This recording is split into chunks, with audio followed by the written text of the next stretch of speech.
Welcome back friends. आज की class में हम लोग लिटरेरी फॉर्म्स को समझने वाले हैं। लिटरेरी फॉर्म से रिलेटेड इम्पोर्टेंट क्वेश्चंस करने वाले हैं जो आपके एग्ज़ाम्स के लिए बहुत ही इम्पोर्टेंट साबित होने वाले हैं। ठीक है, इससे पहले आपको बता दें, क्लास स्टार्ट होने से पहले कि जो भी लोग पेड बैच खरीदना चाह रहे हैं वो learn with Pawan sir application को गूगल प्ले स्टोर से डाउनलोड कर लेंगे, यहाँ पर लॉगिन कर लेंगे, रजिस्टर कर लेंगे। ठीक है, और आपको सारे जो भी बैचेस चल रहे हैं इस समय वो दिख जाएंगे। ठीक है, इसके अलावा आपको टेलीग्राम ज्वाइन करने के लिए यहाँ पर @learn with Pawan sir search करेंगे टेलीग्राम पर तो आपको मिल जाएगा टेलीग्राम चैनल, उसे ज्वाइन कर लीजिए। और कोई क्वेश्चन है आपका, कोई क्वेरी है, बैच से रिलेटेड कोई जानकारी चाहते हैं तो आप इस नंबर पे व्हाट्सएप भी कर सकते हैं। चलो बिना किसी देरी के क्वेश्चंस पर पहुंचते हैं। पहला क्वेश्चन देखते हैं, विच of the following is the oldest form, which of the following is the oldest form of literature. Literature की सबसे ओल्डेस्ट यानी सबसे ओल्ड फॉर्म कौन सी मानी जाती है? तो इसका सही आंसर है पोएट्री। ठीक है, क्योंकि पोएट्री जो है बहुत शुरुआती समय से ही चल रही है। Poetry is considered the oldest literary form originating in oral traditions. जब लिखना संभव नहीं था तभी से पोएट्री बोली जा रही है। ओरल ट्रेडिशन का मतलब जब केवल ऐसे ही generation to generation poetry shift होती रही तब से चीज़ें चल रही हैं। ठीक है, केवल जुबानी लोग याद कर लेते थे पोएम्स को और चैंट्स को। चैंट का मतलब ये एक तरीके के छंद होते हैं, प्रार्थनाएं होती हैं, हिम्स हैं, भजन हैं, ठीक है, एंड एपिक्स हैं। तो इन चीज़ों को ओरल ट्रेडिशन जब था तभी से ये चीज़ें चल रही हैं, है ना। इसके अलावा जैसे ऋग्वेद आपका एग्जाम्पल है जो कि पोएट्री के पोएटिक फॉर्म में है, इलियड है, ओडिसी है। बाकी जो प्रोज, ड्रामा और एसेज आए हैं ये बाद में आए हैं, ये सारी फॉर्म्स पोएट्री के बाद आई हैं। नेक्स्ट क्वेश्चन है, which literary form is defined as an extended narrative poem on a serious subject written in a dignified style. देखो दो तीन चीज़ें मिल गई तो समझ लो आपका आंसर क्लियर हो गया। एक तो एक्सटेंडेड नैरेटिव की बात हो रही है।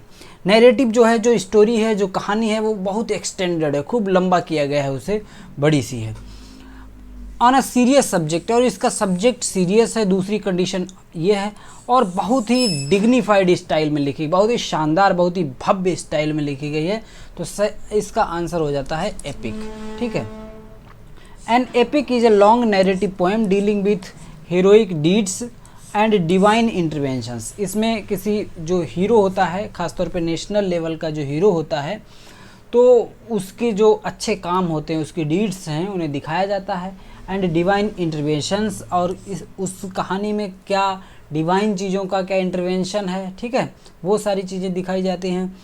एग्जाम्पल है होमर का इलियड, मिल्टन का पैराडाइज लॉस्ट, वाल्मीकि का रामायण। ठीक है, तो ये होता है एपिक।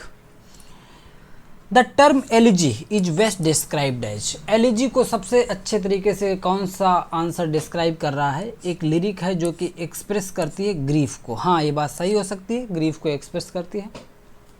एलिजी एक नैरेटिव पोएम नहीं होती है, फॉर्म ऑफ सटायर, सटायर भी नहीं होती है, और प्रोज फिक्शन भी नहीं होता है। तो इसका सही आंसर है ऑप्शन ए। एलिजी एक शोक गीत होता है, is a मॉर्नफुल poem written for the dead or expressing sorrow। ठीक है, कोई भी व्यक्ति की डेथ हो जाती है, उस पर दुख व्यक्त किया जाता है उसकी डेथ पर। फेमस एग्जाम्पल है जैसे मिल्टन की लिसिडस है, और ग्रे की elegy written in a country churchyard है। ठीक है, इस तरीके से ये एलिजी के एग्जाम्पल हैं। विच of the following is not a type of drama. इसमें से कौन सा ड्रामा का प्रकार नहीं है? ट्रेजेडी आप जानते हैं एक प्रकार का प्ले है, कॉमेडी एक प्रकार का प्ले है, पैस्टोरल जो है ये आपका ड्रामा का फॉर्म नहीं है, जबकि फार्स को हम लोग कहीं ना कहीं एक तरीके के प्ले की कैटेगरी में रख सकते हैं। ठीक है, तो पैस्टोरल इसका सही आंसर हो जाएगा। पैस्टोरल एक पोइटिक लिटरेरी फॉर्म है, आइडियलाइजिंग रूरल लाइफ, इसमें रूरल लाइफ दिखाई जाती है, नॉट अ ड्रामेटिक टाइप, ये ड्रामा नहीं होता है। Tragedy, comedy and farce are dramatic सब जॉनर्स। ठीक है, who is called the father of the English essay. English essay का फादर किसे कहा जाता है? इंग्लिश एसे की बात करना, यहाँ पे दो क्वेश्चन बनते हैं। इंग्लिश एसे का अगर पूछा जाए फादर कौन है तो वही हैं जो जिन्हें फ्रांसिस बेकन कहा जाता है, और ये अपनी स्टाइल के लिए, लिखने की स्टाइल के लिए जो एपिग्रामेटिकल स्टाइल यूज करते हैं। ठीक है, तो Francis Bacon is credited as the father of English essays with works like of studies of truth. इनके बहुत ही इंपॉर्टेंट एसेज हैं। ठीक है, और इसमें इन्होंने एफोरिस्टिक स्टाइल, एपिग्रामेटिकल स्टाइल यूज की है। डिडैक्टिक है, डिडैक्टिक का मतलब कोई ऐसा वर्क जिससे कुछ शिक्षा मिलती हो। ठीक है, कुछ सिखाने वाला वर्क हो। A sonnet is a poem consisting of, sonnet जो सोनेट है, एलिगरी है, इसके अलावा ओड है।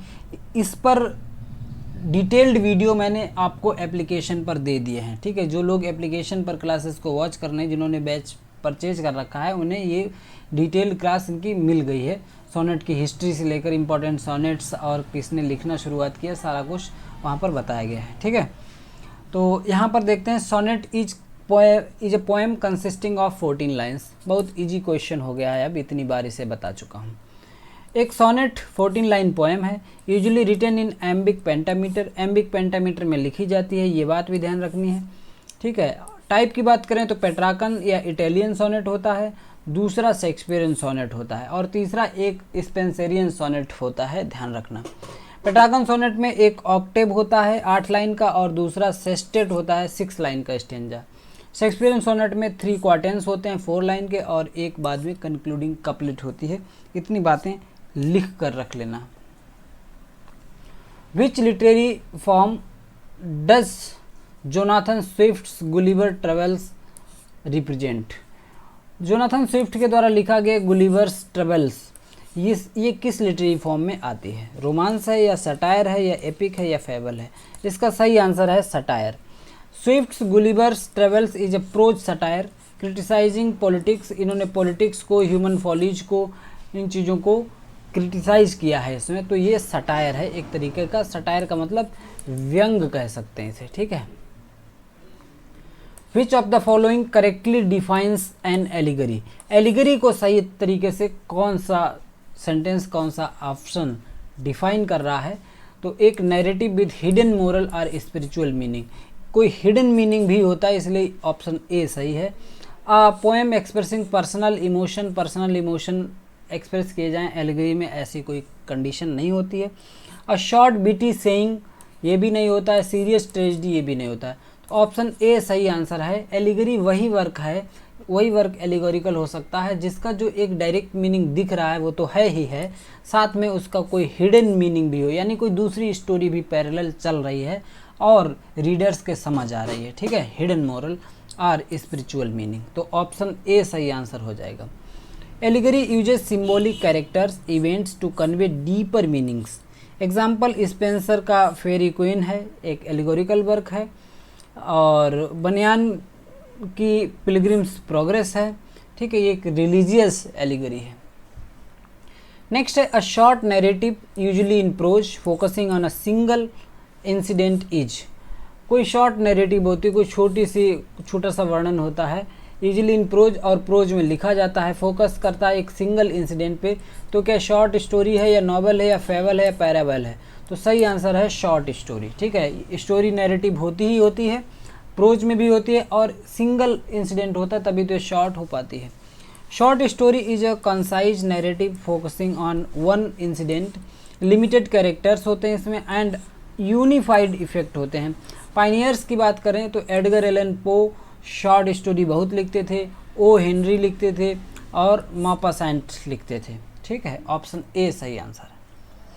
Which of the following is a prose romance? Prose romance कौन है इसमें से? पामेला है, या आर्केडिया है, या जोसेफ एंड्रयूज है, या रॉबिन्सन क्रूसो है? सही आंसर क्या है? सही आंसर है Arcadia. Arcadia sir Philip Sidney का आर्केडिया जो वर्क है एक प्रोज रोमांस है। ब्लेंडिंग पेस्टोरल, इसमें पेस्टोरल थीम है, हेरोइक डीड्स हैं, और रोमांटिक एलिमेंट भी देखने को मिलते हैं। ठीक है, तो आर्केडिया एक प्रोज रोमांस है जिसे सर फिलिप सिडनी ने लिखा है। नेक्स्ट क्वेश्चन है, what is the primary difference between an epic and a ballad? एक एपिक और बैलेड के बीच में जो प्राइमरी डिफरेंस होता है वो क्या होता है? एपिक एक लॉन्गर वर्क होता है, बैलेड शॉर्टर होता है, छोटा होता है। सही है। एपिक रिटेन होता है। और बैलेड जो है ये ओरल ट्रेडिशन से आया। शुरुआत में जो बैलेड थे वो सिर्फ गाए ही जाते थे और अपने नेक्स्ट जनरेशन जो अगली पीढ़ी आती थी वो भी उन्हें ओरली याद कर लेती थी। अब फिलहाल ओरल जो बैलेड हैं वो रिटन भी होते हैं, लिखे भी जाते हैं। और नेक्स्ट है एपिक इज सीरियस, बैलेड में भी लाइटर। एपिक गारंटी के साथ सीरियस टोन में ही लिखा जाएगा और जो बैलेड है ये इसका जो विषय थोड़ा सा टोन इसकी लाइट भी हो सकती है। इसलिए सारी बातें सही हैं, ऑप्शन डी इसका सही आंसर है। Epic are long formal written works. Epic जो होते हैं लंबे वर्क होते हैं, फॉर्मल भी होते हैं और रिटन में होते हैं, जैसे पैराडाइज लॉस्ट है। जबकि बैलेड्स शॉर्ट नैरेटिव सॉन्ग होते हैं जो कि फोक ओरिजिन से आए होते हैं। फोक ओरिजिन का मतलब लोक संस्कृति से आए होते हैं, पास्ड ओरली, और ये ओरली ट्रांसमिट हुए होते हैं। जैसे सर पैट्रिक स्पेंस। नेक्स्ट है who is regarded as the father of English novel. English novel के फादर किसे कहा जाता है? तो डेनियल डेफो आंसर है, या सैमुअल रिचर्डसन, या हेनरी फील्डिंग, या टॉमस हार्डी। सही आंसर है डेनियल डेफो। डेनियल डेफो आपका सही आंसर हो जाएगा। डेनियल डेफो का रोबिन्सन क्रूसो जो कि 1719 में आया था, is often considered the first English novel. इसे फर्स्ट इंग्लिश नॉवेल कहा जाता है। थ्रू रिचर्डसन, दो रिचर्डसन का पामेला और फील्डिंग का Tom Jones are also played crucial roles in shaping the form. ठीक है, तो पहला जो नॉवेल माना जाता है वो डेनियल डेफो का रॉबिन्सन क्रूसो माना जाता है इंग्लिश नॉवेल। ठीक है, वैसे ये विवादित थोड़ा सा क्वेश्चन है। इसके अलावा रिचर्डसन का पामेला भी, फील्डिंग का टॉम जोन्स भी, ये भी क्रूशियल रोल प्ले कर रहे हैं यहाँ पर। द टर्म ट्रेजिक फ्लॉ बहुत इंपॉर्टेंट टर्म है। किससे जुड़ा हुआ है? कॉमेडी से, या ट्रेजिडी से, या सटायर से, रोमांस से? सही आंसर है ट्रेजिडी। ट्रेजिडी में एक घटना होती है, एक ट्रेजिक फ्लॉ होता है, हीरो के अंदर होता है ये। ठीक है, तो इसी को हैमर्शिया बोलते हैं। अरिस्टोटल्स कॉन्सेप्ट अरिस्टोटल ने बताया है फ्रॉम पोइटिक्स। पोइटिक जो वर्क है पोइटिक्स अरिस्टोटल का, उसमें इन्होंने हैमर्शिया को डिफाइन किया है, referring to a defect in the tragic hero. Tragic hero जो हीरो होता है ट्रेजिडी का, उसमें कोई ना कोई एक कमी होती है, उसी को ट्रेजिक फ्लॉ और उसी को हैमर्शिया बोलते हैं। दैट लीड्स टू डाउनफॉल, जिसकी वजह से हीरो का डाउनफॉल होता है और ट्रेजिडी होती है। जैसे हैमलेट डिसीजन लेने में देरी कर देता था और मैकबेथ एम्बिशियस बहुत था। ठीक है, ये दोनों, इन दोनों हीरोज़ की कमियां थी। नेक्स्ट है which of the following is a mock epic poem. इसमें से कौन सी मॉक एपिक पोएम है? पैराडाइज लॉस्ट मॉक एपिक नहीं, ये प्रॉपर एपिक है। Rape of the Lock, Faerie Queene और लेसिडस। ठीक है, लेसिडस तो एपिक है ही नहीं, फेरी क्वीन एपिकल पोएम है, लेकिन जो मॉक एपिक है वो रेप ऑफ द लॉक है, जो अलेक्जेंडर पोप के द्वारा लिखा गया है। अलेक्जेंडर पोप का रेप ऑफ द लॉक जो कि 1712 में आया था, इज अ मॉक एपिक, एक मॉक एपिक है। Satirizing aristocratic vanity by using epic conventions for a trivial incident. देखो, जब कोई छोटा से छोटी बात हो, छोटी से छोटी घटना हो, उसे इतना ग्रैंड स्टाइल में लिखो, इतना बढ़ा चढ़ा के लिखो, शानदार तरीके से लिखो कि एपिक वाला ट्रेडिशन फॉलो कर रहे हैं, तो वो मॉक एपिक हो जाता है। ठीक है, क्योंकि एपिक का जो सब्जेक्ट है वो भी बहुत ही ग्रैंड सब्जेक्ट होता है, स्टाइल भी बहुत ग्रैंड होती है। ठीक है, हीरो नेशनल लेवल का होता है तो उसे एपिक कहते हैं। लेकिन वैसी ही चीज़ें दिखाई जाएं एक छोटी सी घटना, एक ट्रिवियल इंसिडेंट, ट्रिवियल घटना के लिए, ट्रिवियल व्यक्ति के लिए, और उस एपिक ट्रेडिशन को फॉलो किया जाए तो उसे मॉक एपिक कहते हैं ऐसी पोएम को। नेक्स्ट है an ode is best described as. जो ओड है सही तरीके से इसकी डेफिनेशन क्या है? A humorous play, meditative lyric poem of exalted style, short narrative poem, realistic prose fiction. सही आंसर है ऑप्शन बी, एक meditative lyric poem of exalted style. Ode एक लिरिकल फॉर्म है expressing noble feelings and addressed to an object. किसी object, किसी person या किसी abstract idea के लिए डायरेक्ट एड्रेस होती है ओड। इसके टाइप हैं, पिंडारिक ओड होती है जो कि ग्रीक पोएट हैं पिंडार, उन्होंने शुरुआत की थी जिसकी। होरेशियन जो कि एक रोमन पोएट हैं, होरेश, उनके नाम से होरेशियन हुई। और कीट्सियन ओड कह सकते हैं जो कि कीट्स के नाम से जुड़ी हुई है, ठीक है। तो Ode to a Nightingale example हैं, ओ टू ग्रेशियन अर्न है, ये सब एग्जाम्पल हैं कुछ ओड्स के। पैस्टोरल एलिजी क्या है? एक poem on love in rural setting, a lament for the dead using pastoral imagery. देखो एलिजी तो लेमेंट ही होता है, एलिजी का मतलब लेमेंट कर रहे हैं, विलाप कर रहे हैं किसी की डेथ पर। फॉर द डेड, डेड का मतलब जिसकी मृत्यु हुई है। यूजिंग पैस्टोरल इमेजरी, पैस्टोरल वहाँ पर सेटिंग होती, पैस्टोरल इमेजरी मीन्स वहाँ पर खेत खलियान होंगे, चारागाह होंगे, ठीक है। और एक शेफर्ड होगा जो दूसरे शेफर्ड, साथी शेफर्ड की डेथ पर विलाप कर रहा होगा। शेफर्ड का मतलब जहाँ पर गडरिया होंगे जो कि भेड़ चरा रहे होंगे, कुछ इस टाइप की चीज़ें दिखाई जाएंगी। और एक शेफर्ड की डेथ होने पर दूसरा शेफर्ड उस पर दुख व्यक्त कर रहा होता है।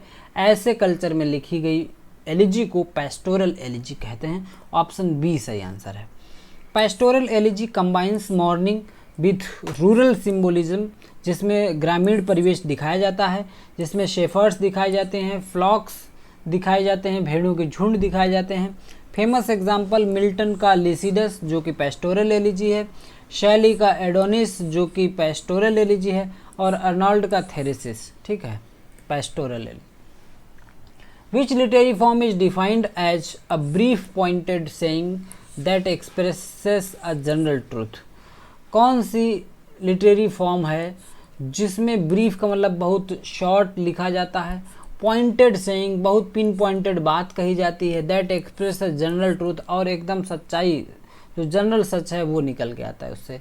तो ऐसा लिटरेरी फॉर्म जो है वो ओड है या एपिग्राम है या बैलेड है या सोनेट है। सही आंसर है ऑप्शन बी एपिग्राम। एपिग्राम क्या होता है? गागर में सागर टाइप का इसका ये होता है। एपिग्राम एक कंसाइज का मतलब बहुत शॉर्ट, बीटी का मतलब बहुत ही बुद्धिमत्तापूर्ण स्टेटमेंट होता है, ठीक है। एग्जाम्पल जैसे बेन जॉनसन का एपिग्राम्स हैं, या एपिग्रामेटिकल स्टाइल तो आपने सुना ही होगा जिसे फ्रांसिस बेकन ने यूज किया है, फ्रांसिस बेकन ने यूज किया है, ठीक है। तो एपिग्रामेटिकल स्टाइल वो एक छोटे से सेंटेंस में बहुत ज़्यादा इम्पोर्टेंट बात, बहुत ज़्यादा बुद्धिमत्तापूर्ण बात कह देते हैं, ठीक है, बहुत बड़ा संदेश दे देते हैं। ऑफ स्टडीज को आप पढ़ेंगे तो पता चलेगा, ठीक है। Option B. नेक्स्ट है इसमें विच of the following best describes a fable. Fable को सही से कौन सा डिस्क्राइब कर रहा है, मीन्स फेबल क्या होता है इसमें आपको बताना है। अ ह्यूमरस सटायर होती है, या moral story with animal characters होती है, या ट्रेजिक शॉर्ट प्ले होता है, या narrative poem in blank verse होती है, ठीक है। ट्रेजिक शॉर्ट प्ले भी नहीं होता, ह्यूमरस सटायर भी नहीं कह सकते हैं। एक मोरल स्टोरी होती है जिसमें एनिमल कैरेक्टर्स का यूज होता है, ठीक है। फेबल जो होता है एक शॉर्ट स्टोरी होती है, ऑफन विथ एनिमल्स, इस स्टोरी में एनिमल्स कैरेक्टर के रूप में दिखाए जाते हैं।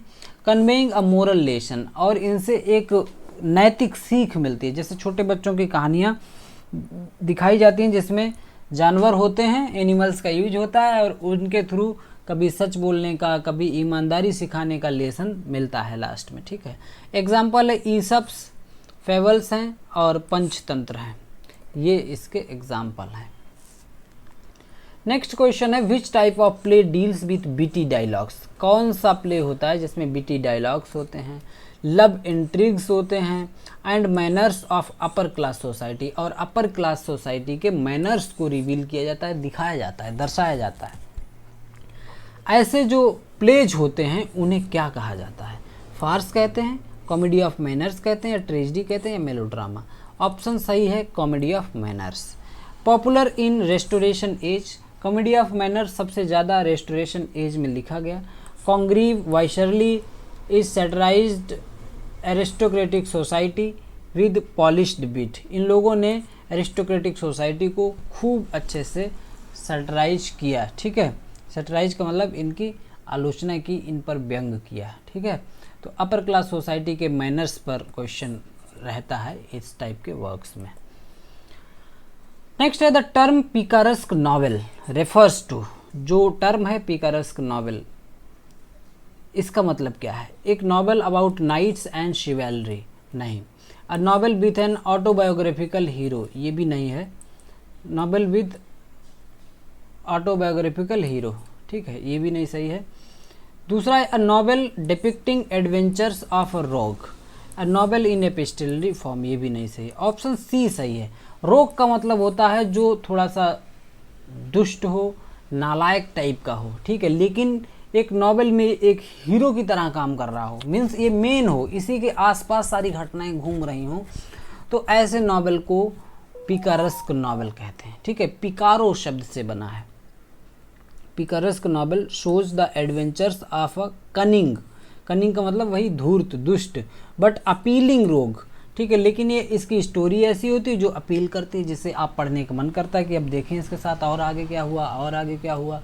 इन अ करप्ट सोसाइटी, और करप्ट सोसाइटी की बातें होती हैं। एग्जाम्पल जैसे गिल ब्लास है, और टॉम जोन्स तो पढ़ा ही होगा जिन लोगों ने भी मास्टर्स किया होगा इंग्लिश लिटरेचर में, टॉम जोन्स उनके सिलेबस में रहा होगा संभवतः।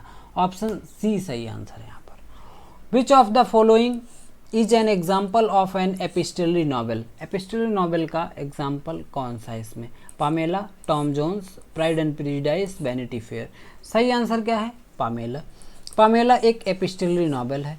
एपिस्टलरी नॉवेल ऐसे नॉवेल को कहते हैं जिसमें लेटर्स के थ्रू, यानी पत्राचार टाइप का हुआ हो, ठीक है। सैमुअल रिचर्डन का Pamela written in the form of letters, letters की फॉर्म में लिखा गया है, ठीक है, पत्रों का आदान प्रदान हुआ है इसमें, making it N epistolary novel, और इसलिए इसे एपिस्टलरी नॉवेल कहा जाता है, ठीक है। नेक्स्ट है which of these is a closet drama, इसमें से कौन सा एक क्लोसेट ड्रामा है? क्लोसेट ड्रामा का मतलब एक ऐसा ड्रामा, एक ऐसा प्ले जिसे हम केवल और केवल पढ़ सकते हैं, ठीक है, उसे ड्रामेटाइज नहीं किया जा सकता है, उसे स्टेज क्राफ्ट के थ्रू दिखाया नहीं जा सकता है। तो सैमसन एगोनिस्ट है, या हैमलेट है, अथेलो स्टूप्स टू कंकर है। तो ये जो तीनों प्ले हैं प्रॉपर प्ले हैं, ड्रामा है। सैमसन एगोनिस्ट है, ये आपका क्लोसेट ड्रामा है। Closet drama is written to be read rather than performed.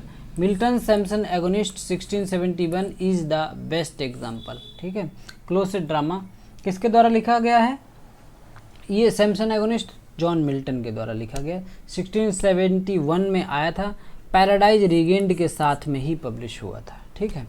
तो ये एक क्लोसेट ड्रामा है। क्लोसेट ड्रामा का मतलब केवल पढ़ने के लिए है, इसे मंच पर जो है दिखाया नहीं जा सकता। लैम्पून क्या होता है? A personal satire attacking an individual, a tragic form of drama, एक type of epic poem, short lyrical elegy. सही आंसर है option A, a personal satire attacking an individual. Lampoon is a sharp often offensive, और offensive language होती है इसकी satire की। मॉकिंग a person, और किसी व्यक्ति के लिए ये होती है, किसी की आलोचना की जाती है। ड्राइडन और पोप खूब यूज किए हैं इस चीज़ को, क्योंकि पोप तो ऐसे व्यक्ति थे ही।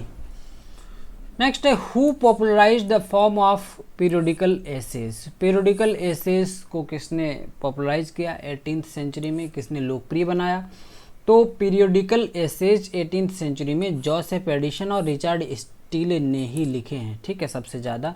ऑप्शन बी सही आंसर है। They wrote essays the Tatler and the Spectator, ठीक है, ये कुछ इन्होंने पीरियोडिकल निकाले थे। टैटलर जोसेफ इनका रिचर्ड स्टीले का था, और जोसेफ एडिसन का था the Spectator, the spectators club. ये आपने जोसेफ एडिसन का जरूर पढ़ा होगा वर्क, ठीक है, ये आपका स्पेक्टेटर से ही था। Which shaped the periodical essay form, तभी से पीरियोडिकल एसे फॉर्म बन गई। मास्क क्या होता है लिटरेचर में? एक पेस्टोरल प्ले होता है, एक म्यूजिकल ड्रामा होता है विद डांसिंग एंड एलिगरी। एक म्यूजिकल ड्रामा ही होता है मास्क, और इसमें थोड़ा सा डांसिंग होती है और एलिगरी होती है, यानी इसका थोड़ा सा ये डुअल मीनिंग टाइप का भी होता है, कुछ और भी नैरेटिव, कुछ और भी स्टोरी इसमें साथ साथ चल सकती है। मास्क वर पॉपुलर कोर्ट एंटरटेनमेंट्स, राज दरबारों का एंटरटेनमेंट कराने के लिए मास्क किए जाते थे in 16th and 17th century England में। बेन जॉनसन और मिल्टन ने मास्क लिखे हैं। मिल्टन का कॉमस जो है एक मास्क ही है, ठीक है, option B. Which among the following is verse drama, इसमें से कौन सा एक वर्स ड्रामा है? तो Murder in the Cathedral, Importance of Being Earnest, Arms and the Man और कैंडिडा। कौन सा वर्स ड्रामा है? मर्डर इन द कैथेड्रल एक वर्स ड्रामा है जो कि टी.एस. इलियट के द्वारा लिखा गया है, एक वर्स प्ले है या वर्स ड्रामा कह सकते हैं, ठीक है। पोइटिक डायलॉग हैं, इसमें जो डायलॉग हैं वो पोएम के ढंग से हैं, ठीक है, पोइटिक फॉर्म में लिखे गए हैं। नेक्स्ट है bildungsroman, important question. Bildungsroman refers to, bildungsroman किसे बोलते हैं? एक वार नॉवेल को बोलते हैं, एक नॉवेल ऑफ कैरेक्टर डेवलपमेंट, हाँ ये सही आंसर है। एक बिल्डिंग्स रोमन नॉवेल ऐसा नॉवेल होता है जिसमें कोई एक बच्चा, एक छोटा सा कैरेक्टर दिखाया जाता है और जैसे जैसे उस नॉवेल की स्टोरी आगे बढ़ती है वैसे वैसे ये कैरेक्टर भी बड़ा होता चला जाता है, यानी कैरेक्टर भी बड़ा होता है। ऑप्शन बी सही आंसर है। बिल्डिंग्स रोमन जर्मन में नॉवल ऑफ फॉर्मेशन इसे कहते हैं। Traces a character's psychological moral growth, example Dickens David Copperfield है और ब्रॉन्टे का जेन आयर है, ठीक है, ऑप्शन बी सही आंसर है। नेक्स्ट है which of the following is not a form of lyric poetry, इसमें से कौन सा लिरिक पोएट्री की फॉर्म नहीं है? ओड, बैलेड, सोनेट और एलिजी। आपको पता है इसमें से किस में लिरिक होना जरूरी नहीं है? एलिजी में, ओड में, सोनेट में, बैलेड में। तो बैलेड लिरिकल नहीं होते हैं, ठीक है, लिरिक में नहीं। अब आपको लिरिकल बैलेड जो पब्लिश हुए थे उन्हें याद करके मत समझ लेना यहाँ पर कि बैलेड तो लिरिकल होते हैं। बैलेड एक नैरेटिव होता है, नेचर से नैरेटिव, एक स्टोरी टेलिंग टाइप की चीज़ें होती हैं लेकिन होती पोएटिक है। ये लिरिकल होना जरूरी नहीं है, इनका लिरिक नहीं होती है ये।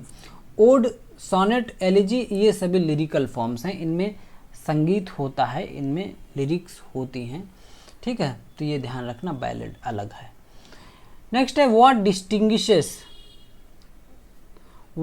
Distinguishes a mock heroic poem. Mock heroic poem को कौन सी चीज़ अलग बनाती है? Uses elevated style for trivial subject, बात सही है एकदम, क्योंकि एलिवेटेड स्टाइल तो बहुत शानदार यूज होती है लेकिन ट्रिवियल सब्जेक्ट का मतलब सब्जेक्ट बहुत घटिया लेवल का होता है, घटिया लेवल का सब्जेक्ट हो उसमें एपिक टाइप की स्टाइल यूज हो तो उसे मोक हेरोइक पोएम या मोक एपिक कहते हैं, ठीक है, ऑप्शन ए सही है। यूजेज कोलोकियल लैंग्वेज, नहीं, mock for the epic themes ऐसा नहीं होता है। फोकसेस ऑन पेस्टोरल लाइफ की बात नहीं होती। Deals with super natural themes, ये कोई जरूरी कंडीशन नहीं है, ठीक है, सही आंसर है यहाँ पर uses elevated style for trivial things. वैसे जो मोक हेरोइक एपिक होते हैं उनमें सुपर नेचुरल थीम्स तो दिखाए जाते हैं, जैसे आपके अलेक्जेंडर पोप ने भी वहाँ पर फेरीज और इस टाइप की चीज़ें दिखाई हैं। चलिए देखते हैं, pops rape of the lock एक एग्जाम्पल है, वेयर एपिक स्टाइल मॉक्स पेटी एरिस्टोक्रेटिक क्वारल, छोटे छोटे झगड़ों के लिए एपिक स्टाइल में पूरा इन्होंने लिख दिया इसलिए उसे मॉक एपिक कहते हैं। तो ऑप्शन ए सबसे सही आंसर है, ऑप्शन ए आपका उत्तर हो जाएगा।